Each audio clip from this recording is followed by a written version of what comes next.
hear thee sing as I sail along.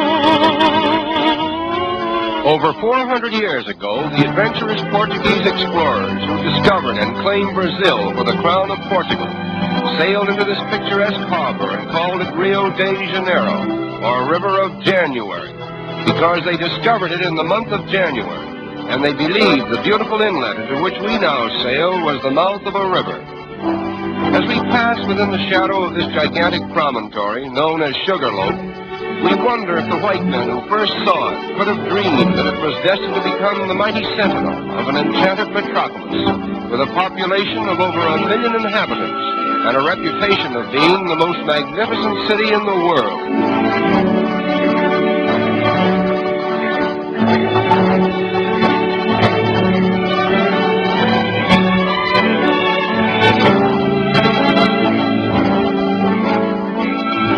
Passenger ships arriving at Rio today literally tie up at the foot of Main Street and immediately become a picturesque part of the skyline, as well as a convenient point of egress to the city itself. Rio de Janeiro is not a manufacturing city. Therefore, there is a preponderance of foreign goods on sale in all the smart shops. Nevertheless, foreign influence has not changed the strong allegiance which the Brazilians have for their native continent. They proudly proclaim themselves South Americans, and they very much resent the North Americans' alleged monopoly of the word American.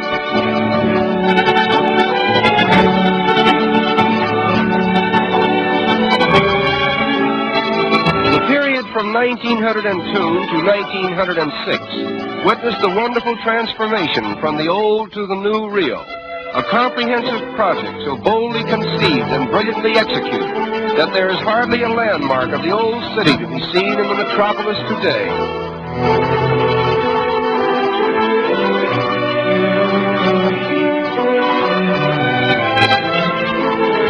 The most unique feature of the clean and spacious streets is the decorative mosaic work that adorns the sidewalks. Almost every block has a pavement with patterns so individual in design that one could find his way about the city by becoming familiar with them.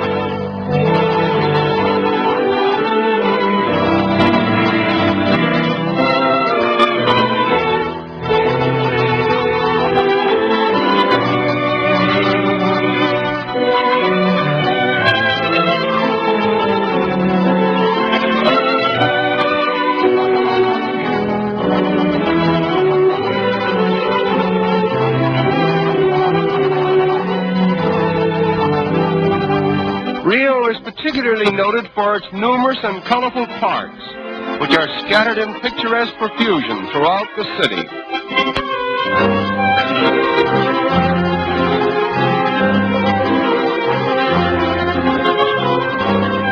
In 1808, the King of Portugal was forced by Napoleon to abandon his country and reestablish his throne in Brazil.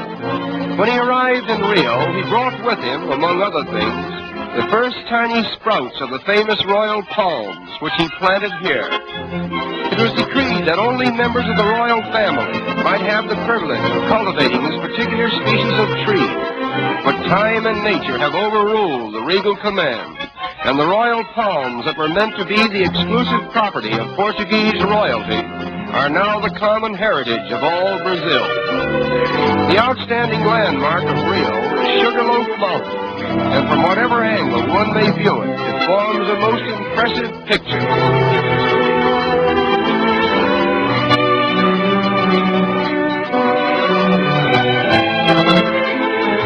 Swimming is one of the most popular sports in this pleasure-loving city.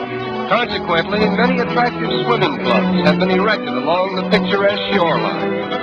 The architectural designs of these clubs are unusually distinctive, and many of them are actual reproductions of famous institutions in Spain and Portugal. Among the many fine boulevards in this city of splendor, the most beautiful is the Avenida Beira Mar, with its marble promenade encircling the waterfront for a distance of 5 miles.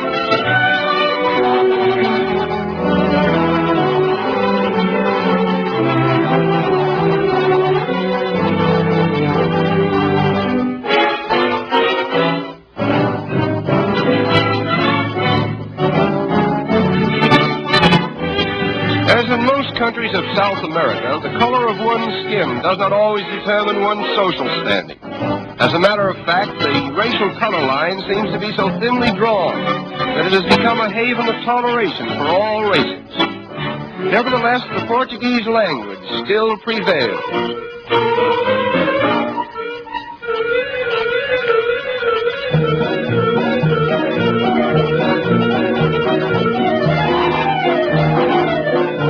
In the business districts of the city, there are a number of tiny shops where the more industrious young ladies of Rio earn their livelihood. This is called the butterfly industry, in which the colorful wings of butterflies are immortalized by an art that was inaugurated here many years ago.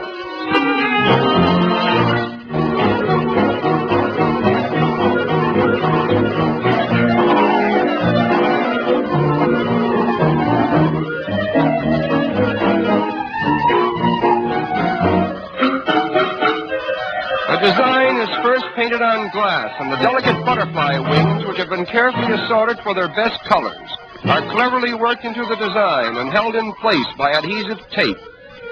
Another layer of glass is finally placed over the tape, and the wings, thus preserved, will hold their lifelike colors indefinitely. There are over 700 different species of butterflies in Brazil, and they are much larger and more colorful than those of North America and Europe.